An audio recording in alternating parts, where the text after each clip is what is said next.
ہم نے اپنے آباء و اجداد سے دین لیا، اپنے اساتذہ سے دین لیا، جہاں آنکھیں کھولی وہاں پہ ایک دینی ماحول تھا۔ وہ فرمایا نا کہ جب انسان پیدا ہوتا ہے کل مولود یولد علی الفطرہ، جو بھی انسان جو بھی پیدا ہوتا ہے وہ دین اسلام پہ ہوتا ہے، فطرت پہ ہوتا ہے، پھر اس کے والدین اس کو جس مذہب کی طرف مائل کریں وہ ہو جاتا ہے۔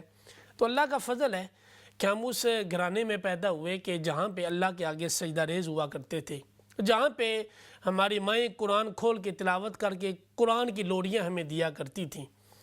آج تو بچوں کے ہاتھوں میں موبائل تھما دیے جاتے ہیں، آج تو بچوں کے ہاتھوں میں گیمز تھما دی جاتی ہیں، بچوں کو ٹیلی ویژن لگا کے دے دیا جاتا ہے، مختلف قسم کے ان کے آگے کھلونے لے کے رکھ دیے جاتے ہیں۔ لیکن ایک وہ وقت تھا جب مائیں قرآن کی سورتوں کی لوریاں اپنے بچوں کو دیا کرتی تھیں، اور کوئی بھی اگر بچہ گر جائے تو کہا جاتا بسم اللہ۔ یہ کلمات جو تھے یہ وہ کلمات سن سن کے ہماری ایسی اللہ کے فضل سے تربیت ہوئی کہ آج ہمیں کوئی بھی عمل کرتے ہیں تو ہمارے سامنے ایک والدین کا، اساتذہ کا اور ایک دین کا جو ایک پہلو ہے وہ آ جاتا ہے، اور وہ ہمیں بے شمار برائیوں سے روک دیتا ہے۔ اور یہ بات ناظرین کرام ذہن میں رکھیں، انسان کا جو ظاہر حلیہ ہوتا ہے بے شمار گناہوں سے تو انسان کو وہ بھی روک لیتا ہے۔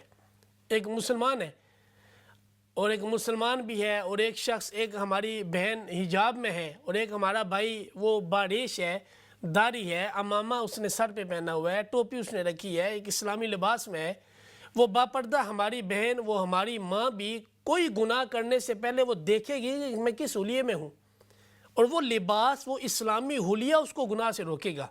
وہ ہمارا بھائی جس نے داڑھی رکھی ہے، جس نے امامہ پہنا ہے، جس نے ٹوپی سر پہ رکھی ہے، یا جو دین کو جاننے والا ہے، وہ جب کوئی گناہ کرے گا تو اس کا حلیہ، اس کا لبادہ اس کو روکے گا۔ تو یہ اس دین کی برکت ہے۔ اگر ہم اس دین کا ایک حلیہ اوڑھ لیں تو ناظرین کرام یہ مجھے اور آپ کو اگر گناہوں سے روکتا ہے، تو اگر ہم اس دین کے اندر مکمل داخل ہوں، جو اللہ نے کہا کہ آمنوا ادخلوا، ایمان والو داخل ہو جاؤ، فی السلم، اسلام میں کافہ، مکمل طور پر، اگر میں اور آپ مکمل اسلام کو اپنا رشد و ہدایت کا ایک مظہر سمجھ لیں تو ناظرین کرام ہم بے شمار گناہوں سے بچ جائیں گے۔ اور اللہ نے ہمیں بارہا یہ تعلیم دی کہ جب دین تمہارے سامنے بیان کیا گیا تو تمہیں مجبور نہیں کیا گیا، تمہیں کہا گیا یہ راستہ ٹھیک ہے، یہ راستہ غلط ہے۔ اب یہ تمہارا انتخاب تھا کہ تم کس راستے کا انتخاب کرتے۔ جب دین کا انتخاب کر لیا تو اللہ نے فرمایا کہ اب پھر تمہیں دین کے مطابق چلنا پڑے گا، اس لیے کہ ان اللہ اشتری، بے شک اللہ نے خرید لیا، من المؤمنین، اہل ایمان سے، انفسہم و اموالہم، ان کی جان اور ان کا مال، بان لہم الجنہ، جنت کے بدلے میں۔